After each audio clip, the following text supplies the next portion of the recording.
Good morning, and thank you for joining another one of these webinars. This one is proven to be very, very popular. We got over 50 people registered for this one, which is fantastic. How to repurpose your content to be everywhere at once, by Paul Travers. Paul will introduce himself later.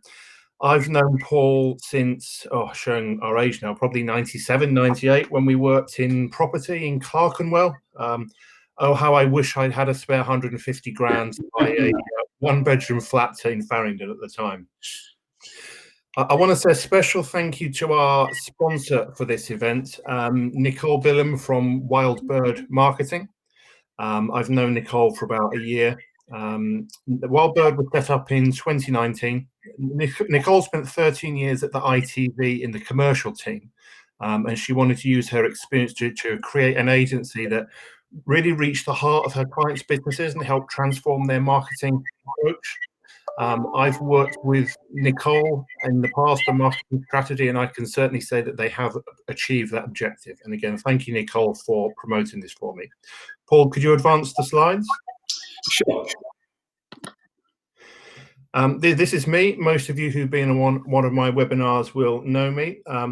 I used to run a 15-person business-to-business distribution company, and I sold my share 31st of January 2020. I now run my own business strategy consulting company. I do leadership mentoring, business consulting, public speaking when we could actually go and meet people, and I also do non-exec director work as well. And one of my passions is mentoring school students as well, and I'm really looking forward to getting back into that when social distancing measures are sort of relaxed a bit more. So next slide, Paul. Let's introduce our speaker. Okay. So over to you, Paul. Can I just say one thing? If anyone has any questions, stick them in the chat, and I will pose them to Paul at the end, and we'll put our faces on the screen to answer them. So over to you, Paul. Thank you. Great. Thank you very much, Tim, and good morning, everyone. I hope you're having a good morning so far, and that lockdown has been a nice, bearable experience, not unbearable, and maybe that you've got some stuff done that you hadn't had time to get done before. So how to repurpose your content to be everywhere at once. So I just want to start this with a couple of quotes from a chap called John Jansch, who's written a book called Duct Tape Marketing, which is really an extraordinary book. I'm about halfway through at the moment, and I find quotes in it almost every time I read anything. So two things that really stuck out for me are that first impressions are vital, and when it comes to making them, the eyes are the first participants. But more than that, in many cases, a snap judgment is all you'll ever receive. So we never know why people don't call us to use us. We only know about the people that do. But what we do know is that we can do our very best to make our business as attractive as possible. So in this workshop, we will cover channels that are available to you for your content, creating the content, repurposing content, and then creative inspiration. So just a very short thing about me. So as Tim said, I worked with him in property. I was an estate agent in London for 25 years, from the age of 16 to 41. And then I switched kind of by accident, almost overnight, into copywriting for estate agents in 2011. I just didn't want to be an estate agent anymore, and I started writing. I'd been doing lots of marketing for the agent that we had, which was New Homes, and my business partner asked me to keep writing for him, and then some clients and other agents we dealt with asked me to write for them as well. So it was completely accidental, but that's what happened. That then evolved into marketing and business development for estate agents, and then evolved once more into content creation and coaching. And I use YouTube, LinkedIn, Instagram, and Facebook. LinkedIn is definitely the best one for me, but I use the other channels for other things. I used to have more, but I don't anymore because it's just crazy. There are so many out there. So the key to repurposing is to start at the top. So ultimately what you want to do is build a library. And if you think of a library, it is the ultimate repurposing machine. If you think a library has, say, one copy of a book, and how many people see that one copy compared to the one copy of a book that you buy from a bookstore. So ultimately what you're looking to do is to create a library for yourself that you can borrow content from. The two main sources of that would be either video content or blogs. Video, normally we would talk about YouTube, but you'll see in a minute that things are changing a little bit on that. But the reason why YouTube, say, and blogs are great is because you have no limit on the size of what you do. So you can create a huge blog or a long video, and then you can start doing more with it. The more you have as source material in the beginning, then the more possibilities you have later on. So once you've got your video or your blog to begin with, then the journey of your article really begins. So channels and uses, which is right for you? Because not everything is right for everyone, and not everyone knows really what's the best thing they should be using for themselves. So if we look at these ones, I'm not going to do TikTok because I really don't know anything about it, and I don't really like R&B music or twerking. So I don't really have anything to contribute to TikTok at the moment. Facebook is really a great information place. People go there for the kind of community feel of it, whether that's with friends or with businesses. But it's very much about sense of community. Lots of Facebook groups, neighborhood groups, interest groups, posts in groups get more of a push by Facebook than posts from your page. So that's really worth looking at if you can join groups that are for your sector. And also Facebook's demographic has got older over years and quite a mature demographic. Instagram is obviously a very image-led platform, very much inspiration-focused, and people doing beautiful things with images and using filters to make images look more appealing. And as such, it gets quite a younger following. You see lots of kind of artistic and creative people on Instagram. Also lots of spiritual stuff and yoga and other kind of holistic things you see quite a lot of on Instagram. Twitter is insight, ultimately, and arguments, you might say, but ultimately insight and kind of what's happening right now. So you see lots of arts organizations, culture, news, you know, what's going on around me right now, what can I find out? And also updates on things where you see train companies and airlines updating people on, you know, latest service schedules, cancellations, all that kind of stuff. LinkedIn is really a business-to-business platform. I use LinkedIn. I've been using it properly for about 6 months, and it's had a major impact on my visibility in my industry. So great for networking, great for building a network of people in your industry. I haven't met most of the people that I'm connected to, but I have kind of great fun and good conversations with them on LinkedIn. And, you know, I can reach thousands of people with a single post where I can't on Facebook and Instagram as yet. And it's a great place to build credibility for your business as well, if you have lots to say. And then Pinterest is great if you're in the sort of crafting, creating, making world. It's really brilliant. People use it for inspiration on recipes, on making things, on decorating their home. We just renovated a flat and I used Pinterest to find a kitchen. I wanted a particular kind of kitchen and it was very difficult to find sort of inspiration around what I wanted to get made. And eventually I found something from a Japanese site that was in Japanese that I would never have found on Google, but I did find it on Pinterest. So the thing to do is to ask yourself, just take a bit of time to ask yourself, where do you want to be seen? So if you have a look around the channels that are there and see what businesses in your sectors are using what channels, who is doing what on those channels, and can you find some inspiration there, you know, or can you better what someone is doing that's maybe doing a similar thing to you, or do you have an alternative view on something? It's a really good way to work out what you're doing, but also, is there a gap somewhere? Is there a channel that might not necessarily be the obvious one, but where nobody is exploiting it yet? And could you go into a channel where you don't have much competition? Both are as relevant as the other, going where the money already is and going where there's a potential audience that doesn't yet have exposure to what you're doing. So let's say you've picked your channels and now you want to create content. Obviously, in order to repurpose content, you need to create it. I'm not going to talk too much about creating it, but I do believe the easiest way to get content created without going mad and without really wondering what on earth you're going to create is to have a formula that will work for any business that at least gives you some pointers on what you should be creating. So the formula that I use is called BLAST. And ultimately, pretty much everything you do is content. It really is as simple as sharing your day. So if we look at BLAST, B for behind the scenes, so taking people behind the scenes of what you're up to in your working day. L is for a local spot. So for instance, if I talk from an estate agent's point of view, they might go and sit in a local cafe while they're writing up a description of a property, or they might just have their lunch in a great sandwich bar, or they might have a casual meeting in a nice gastropub or something. It's always worth taking a photo of it, saying how much you like it, tagging the business to create goodwill back to you.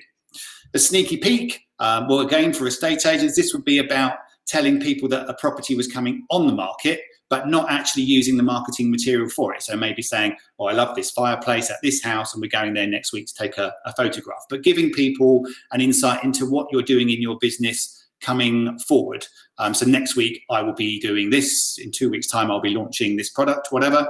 And then T, tips and advice. So giving away information, that is really the way to draw people to you now, by giving them information effectively on how they could do the job that you do for themselves, but obviously showing them that it's a lot of work and really they should be using you. But by really opening up your world to people and letting them in and showing them exactly what you're up to and how everything works in your working day. So here are some examples. So when I did an earlier test run of this webinar in a small group a couple of weeks ago, and I just took a picture of the home page of it, or the first slide, and put that onto my LinkedIn and other social channels saying I'm doing this webinar, I'll be doing it next week, and then there'll be another version of it coming up soon for the public. I've put playlists onto LinkedIn and said what I'm listening to today while I'm working. This precipitated some quite good conversation, and actually somebody ended up recommending to me to listen to Sign of the Times by Prince as something to work to, and I'd never done it, not since it ever came out. I was really excited about it, and then I was really disappointed, and I didn't like the album. But it produced conversation and music recommendations and affinity with other people in my network. And as a result of lockdown, for a while not being able to go outside, we ended up making kombucha at the house, which gave me great use for seedlip bottles, which I thought were so beautiful. I didn't want to throw them away. I didn't know what to do with them. And I wouldn't have discovered seedlip, actually, if I hadn't had lunch with Tim in a restaurant where I didn't want to have any alcohol, but I wanted a cocktail, and the waiter recommended seedlip. So a whole series of events happened from that moment. But it's just letting people into my life and showing them what I'm up to. So you've created some content and now you want to repurpose it, and there are all sorts of journeys that you can take your content through. So if we start with video, we'll start at the top. You may not be comfortable on video yet. I would recommend that you start trying to get comfortable, but let's just say you've got a video and you want to repurpose it. So here is a Zoom call I did. So I started having some conversations with estate agents during lockdown, and just talking to them about their experience of it. You know, what's it like? What are you noticing about your business? Are there things you're going to change? Are there things that you've discovered you really love, and things you need to get rid of, really? So the Zoom call was recorded. Then the Zoom call became a YouTube video by putting a thumbnail on it and then loading it up to YouTube. I then ripped the audio, which is very simple, and that became an MP3, which then became a podcast. And I used an app called Anchor to do that. It's really simple, really easy, and it's free. And then that can then become a blog. There's an app called Otter. There are other ones as well, but what you do is you send it your audio file. Otter then transcribes it and sends it back to you as a text file. And all you need to do is just make sure the text is fine, edit it a little bit, and then upload it as a blog. You could do it in reverse. So you could write a blog and then you could talk about it. And then you could even make a video of you talking about it. But the video is like the daddy, if you like, from where everything else flows.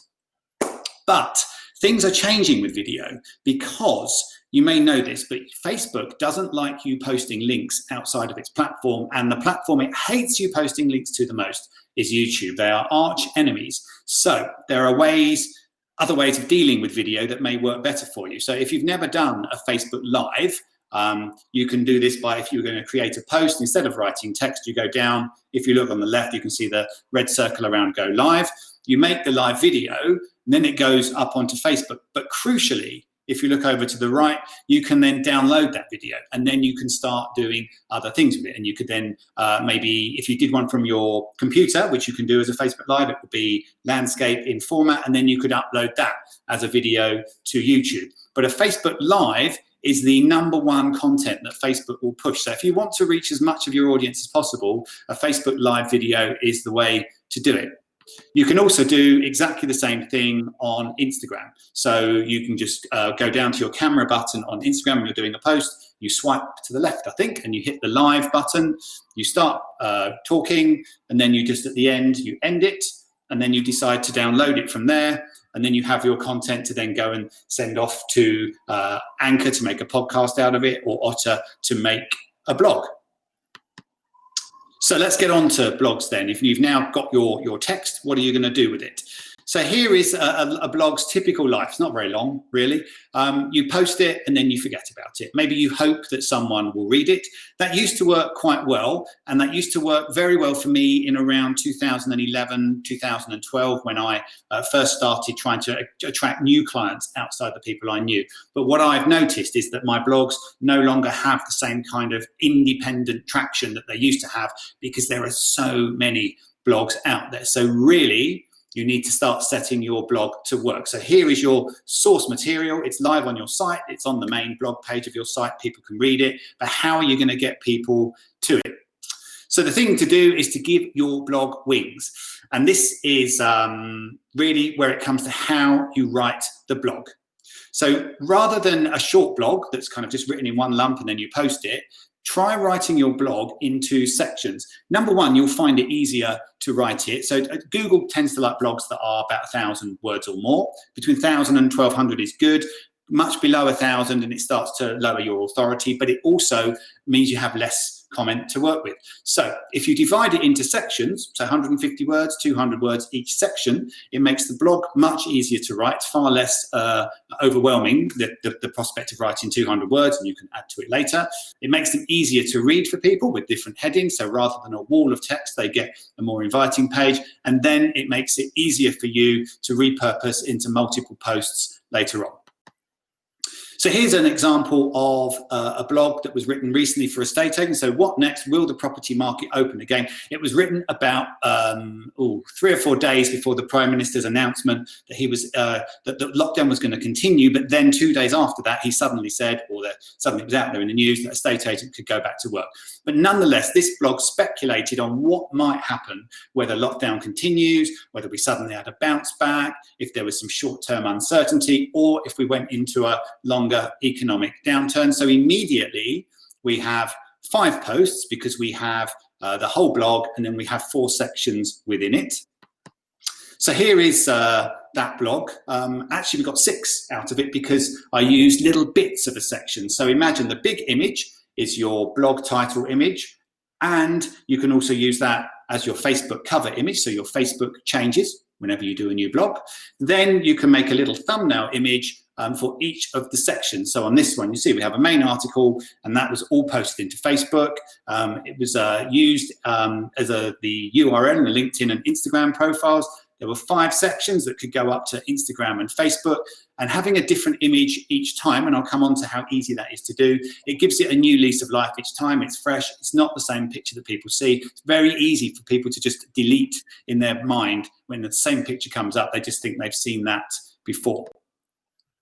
So if we're coming on to Facebook, then how can we start repurposing your blog into Facebook? So here are the ways you can post a blog into Facebook. On the left, that would be posting the full article. So you just paste the whole thing in. You can have up to 10,000 words in Facebook. So simply just copy and paste the whole article into Facebook. I would advise against doing the link to your blog in Facebook, because Facebook doesn't like you sending people away, and also someone may not want to go away. So just let them read the whole article there.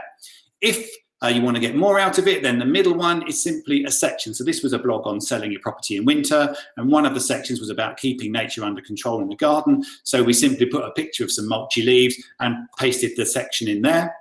And on the right is just a checklist. So taking the section titles and just putting them into a checklist. And what I learned from this was that a checklist with titles like that does not work. The titles need to be really clear about what you're saying, because me putting something like radiate an atmosphere or make heavenly sense or go in deep doesn't really tell people what those sections are about. So really it should be tidy your garden, rake up the leaves, paint your woodwork, whatever your industry is, make a really clear headline for each section. And what you can also do, as I said, is you can make it your Facebook cover image. So I did have a video about this, but it went so strange when me and Tim were testing it earlier with a live stream that I decided to upload a PDF. But you can have a carousel of images at the top of your Facebook page, up to 5. So you could effectively have your last 5 blog articles up there, and people can click on those images and it will take them through to the caption. So this is what they will get. So they immediately click on your cover image, and here you get the full article with the caption pasted in.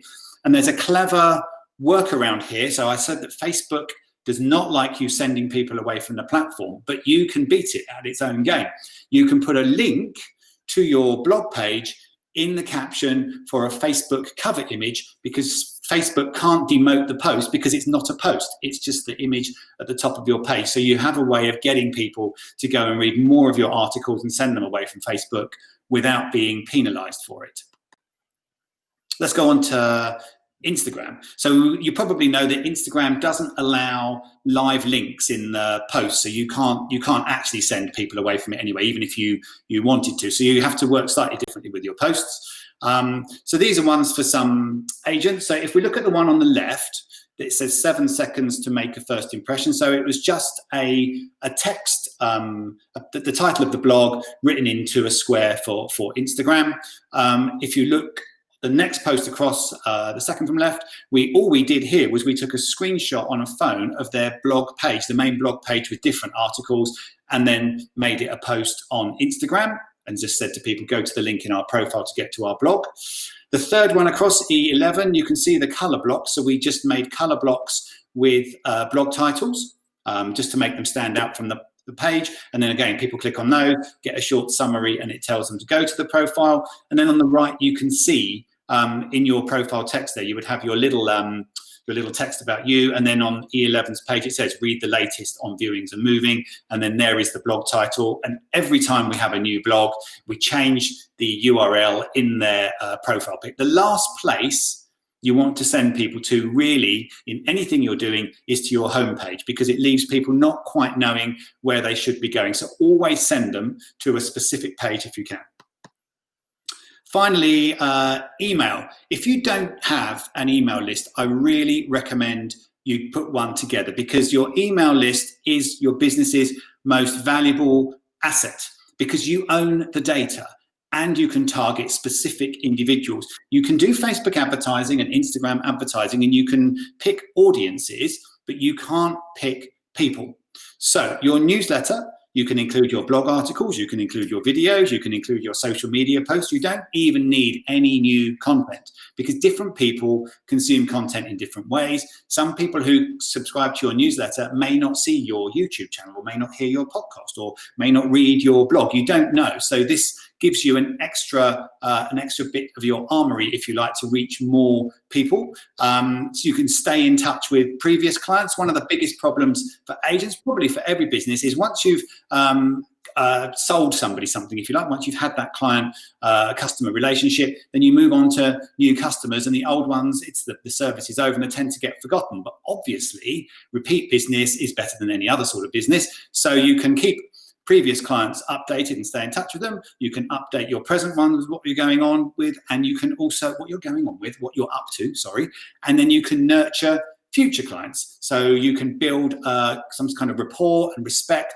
and continuous contact with people before they need to use you.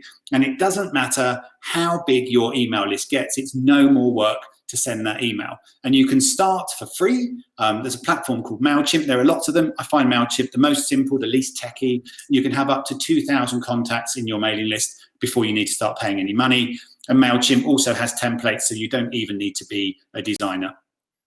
So the way you would get people to join your email list is you have a landing page.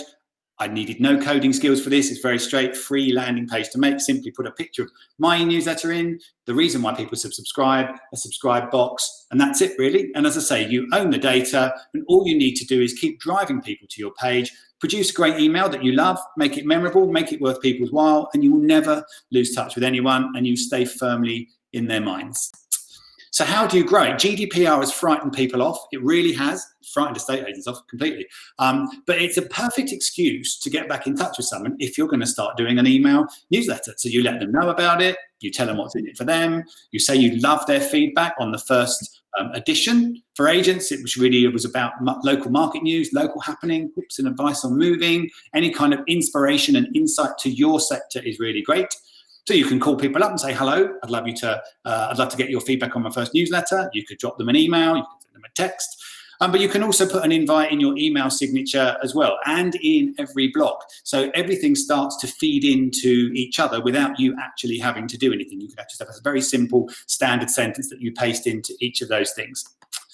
Then, this is the great thing, you can repurpose your repurposing. So if you imagine your newsletter has videos, blogs, social posts, podcasts, well, when your newsletter is due to come out, you can post about it on your social media to say there's another edition of your newsletter coming out, and to invite more people in to subscribe to your newsletter. So you have this continuous circle without really having to create any more content each time you put something out there. Finally, some creative inspiration. So one of the things, like John Jansch said, is that people are judging you by what your content looks like, not just by what's in it, but what it actually looks like. And in many social media channels, you need to stop people scrolling and get them to notice what you're up to. So how do you do that? Well, I think the easiest way, without having to become a designer or employ a designer, is to use Canva. And if you haven't used Canva, it's free. Just go to canva.com and set yourself up an account. And you can use it for anything like templates for Instagram posts and stories, Facebook posts, YouTube thumbnails, blog images. You can even make brochures and magazines and whatever with it. It's really an extraordinary tool. Just as an example, this is a selection of designs they have for Instagram posts. There are hundreds. You will find one that fits your business really well. This saves you having to think of a new design each time. And look at this for YouTube thumbnails.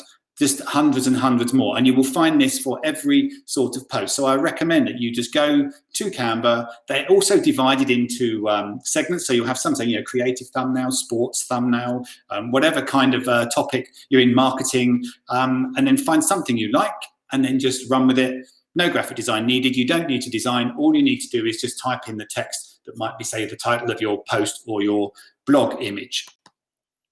Most important of all, and completely free, is don't overload yourself. Start small, then build. So pick one library source to begin with. So that could be text, your blogs, it could be videos, YouTube channel or whatever, or it could be audio. You may just want to start with a podcast, not put yourself on camera, and then use your podcast as a way of creating text as a blog and then as smaller social media posts. Choose the social media channel or channels that suit you. So really think about it. Don't feel you have to be on absolutely everything. You can do it so you could get help as well, but really think carefully about the channels that are going to be best for your business. Get comfortable with them, really understand how they work. It doesn't take that long, but it's really good to know how things work. So if you're going to go and do a Facebook Live, for instance, that you know what you're doing. If you're going to go and post on LinkedIn, I often forget how to get back to the posting button on LinkedIn. If I'm looking at someone's post, then I sometimes find myself whizzing around, and I only realised yesterday, actually, after all this time, that the blue button in the top left just takes you straight back to where you can post. Take inspiration from others. Modelling success is totally fine. So if someone's doing something really brilliant in your sector, there is absolutely nothing wrong at all in thinking, well, you could start in a similar vein and then develop from then on. It's kind of how I did it. I didn't really know what to do with video content in the beginning, so I sort of copied other people, and then I just woke up one day and thought, I'm a bit sick and tired of not being myself. And it was a sudden aha moment, and that was after about, I think, making 15 videos, and suddenly it all changed for me, really finding my own personality. And then a really simple tip, if you're stuck for ideas, is to buy a social media planner. I bought one, and actually I'm going to send Tim the information on it. But if you have a social media planner, it gives you a month by month, day by day, an idea for a post.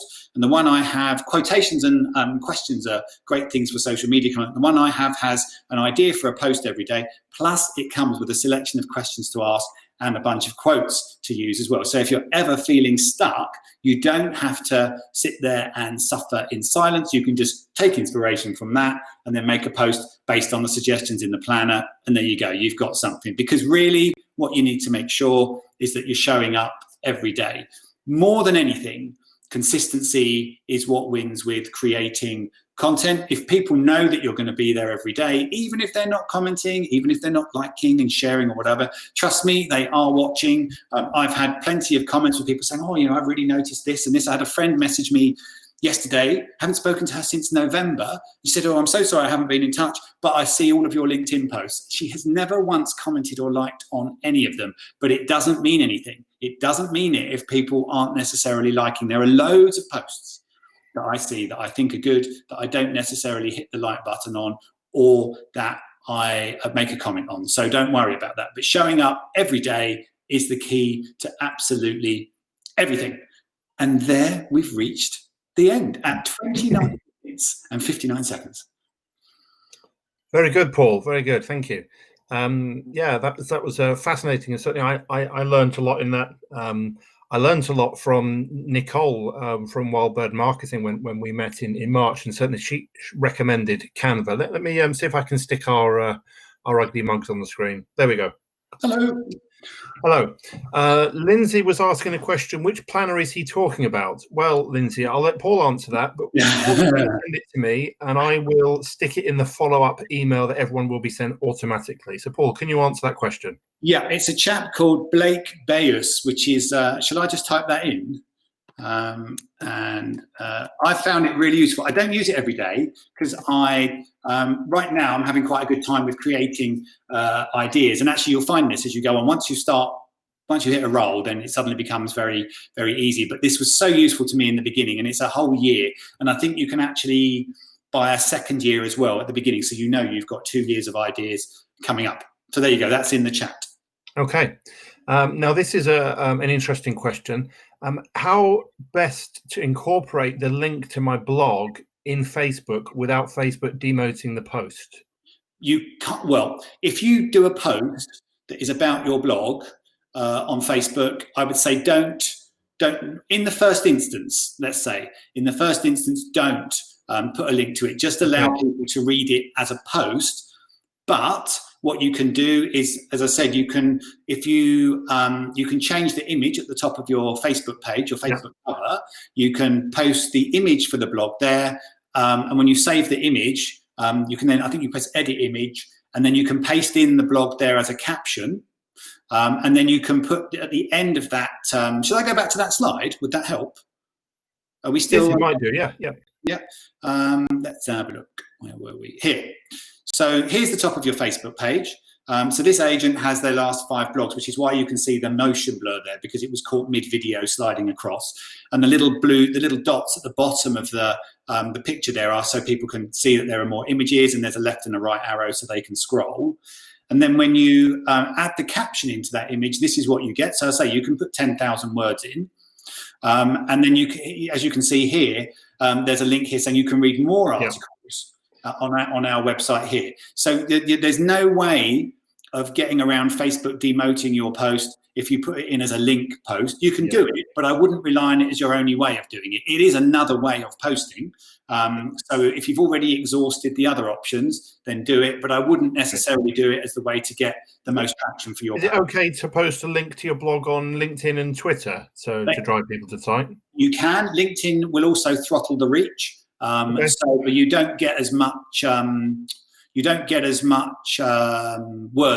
words on LinkedIn. But what you could do on LinkedIn is there's a features, isn't there? Is it a features button or an articles button? So you could post your blog, copy and paste the text from your blog, and write it in an article on LinkedIn. Okay.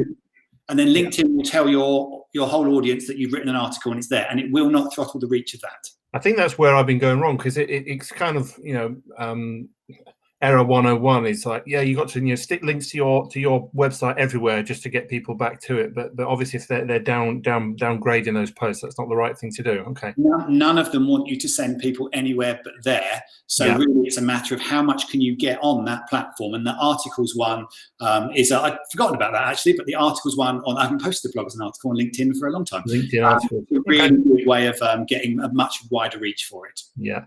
Now because I use LinkedIn to get people to sign up for my webinars, what I normally do is I'll send a link to my blog, which then has a link to the webinar. Would I be better just writing a post on LinkedIn and putting a link to the webinar? Would that be downgraded or not?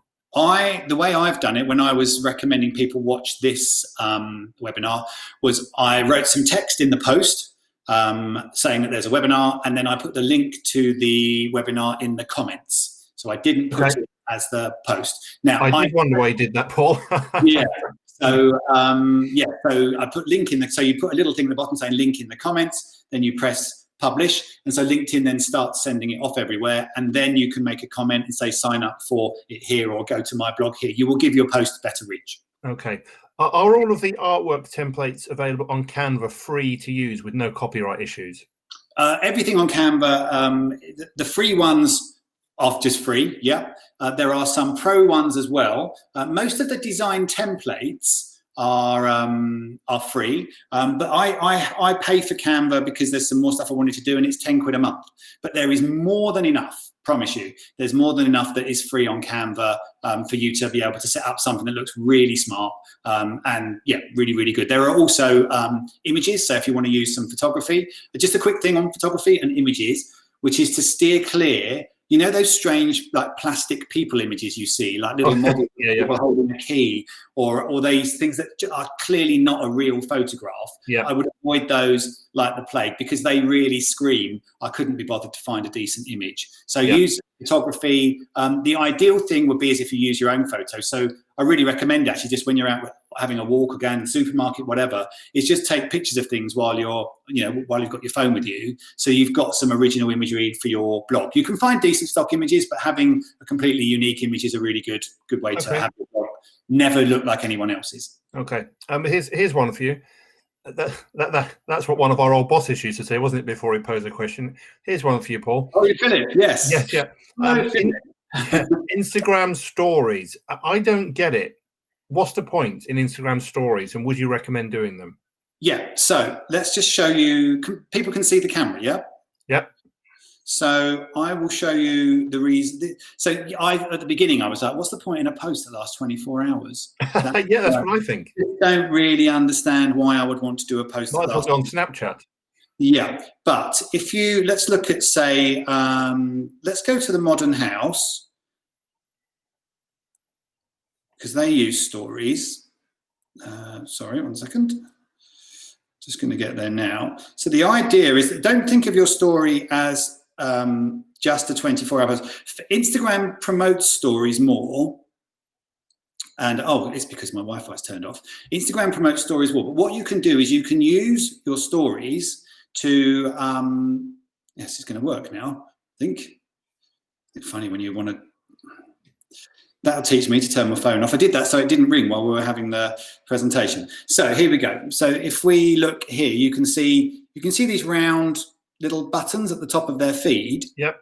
So the Modern House use this to create categories. So imagine, let's just say you're an agent, you want to do categories of gardens, kitchens, living rooms, lofts, modernist cubes in the countryside, and I don't know, little cottages in the middle of a city. So you can group all of your stories into these categories, which gives your Instagram feed extra gravitas, and you have all this extra stuff going on. So that is the way to look at a story. It's as a way of creating like an extra library of categories for people that gives them immediate inspiration. So let's just say they're looking, I wonder how could I make a modern garden? Oh, the Modern House sell modern properties. I'll go and look, and then they can find lots of ideas there. So in a way, it's like creating a Pinterest on your Instagram, in a way.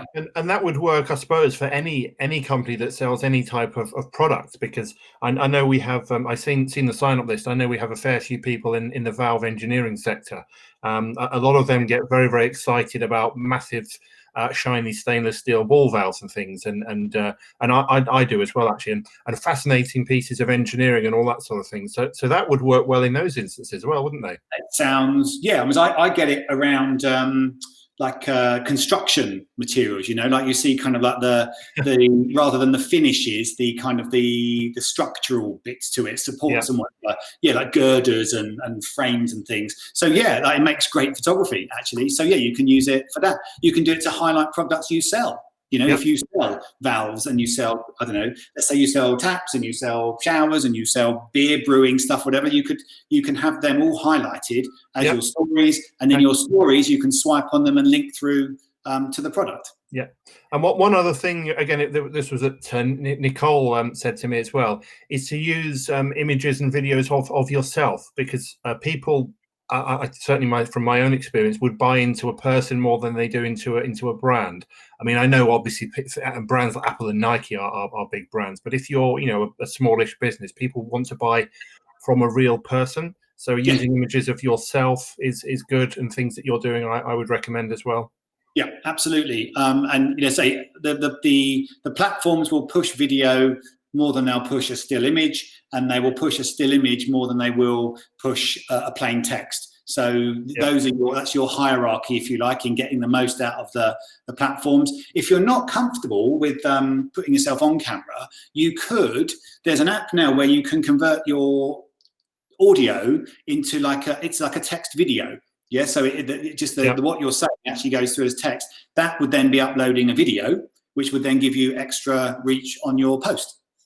One last question, Paul. I've seen your videos. I'm going to start doing some more videos myself. It's actually a double question.